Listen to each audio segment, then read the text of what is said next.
Nekad sam mislio da je kocka samo igra.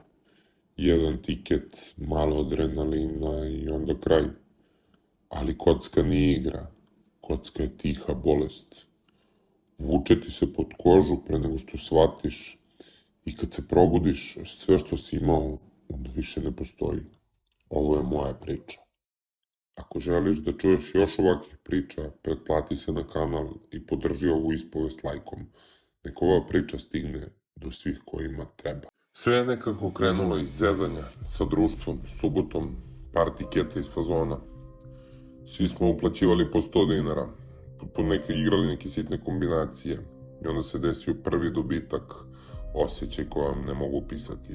Tada nisam znao da će taj osjećaj postati nešto što ću juriti godinama. Taj prvi dobitak je bio moja prva greška. Piši u komentar da li si ti imao prvi tiket koji je promenio sve. Hajde podelimo, svako po iskustvu. Brzo je postalo sve veoma ozbiljno. Počeo sam da igram skoro svaki dan.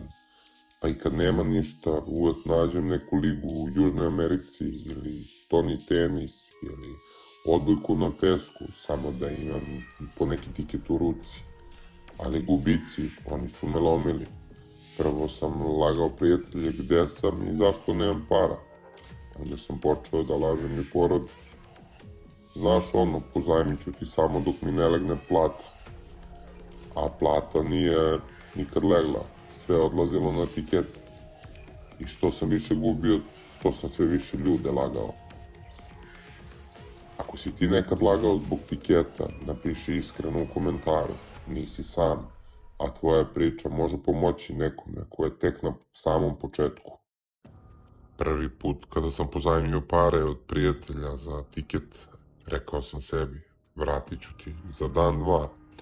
Nikada nisam nikome vratio.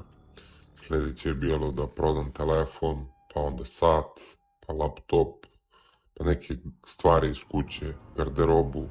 Sve što je moglo se proda, otišlo je samo zbog kocki. Kući su nestale stvari, a ja sam nestajao iz sopstvenog života. Ako želiš da pričamo o tome kako dugovi rastu i kako će prestati, pretplati se, spreman sam još iskrenih saveta i priča da ispričam. Danas više nemam dugove, ali ono što sam izgubio ne može tek tako se vrati. Porodica mi više ne veruje, prijatelji su me precrtali iz života. Kada me neko vidi s parama u rukama, prvo me pitaju, opet si počeo? Najgore od svega što sam izgubio poverenje u samog sebe. I svaki put kada prođem pored kladionice, svaki put kad vidim tiket, u glavi mi se jednostavno uvek vrati sve. Ako te ova priča dotakla, lajkuj video i pokaži da ovakve teme moraju da se čuju. Nismo sami na ovome svetu. Danas pokušavam da živim sasvim normalno. Male stvari su mi postale velike pobede.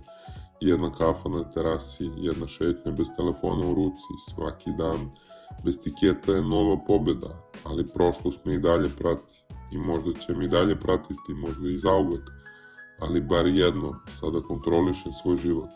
Ako želiš da vidiš kako izgleda život kada pobediš kocku, pretplati se i budi deo zajednice koja pomaže jedna drugima. Ako si i ti u ovom paklu, znaj da nisi sam. Napiši u komentaru i ispričaj svoju priču. Možda tvoj komentar pomogne nekome da ga opet nešto ne slomi. I zapamti, kocka ti ne uzme samo pare, uzme ti mnogo veliki deo života. Ako želiš da još ovakvih priča i ako želiš da zajedno učimo kako da pobedimo ovu bolest, pretplati se i budi deo ove zajednice. Svi smo mi kockari, ali možemo zajedno biti veliki pobednici.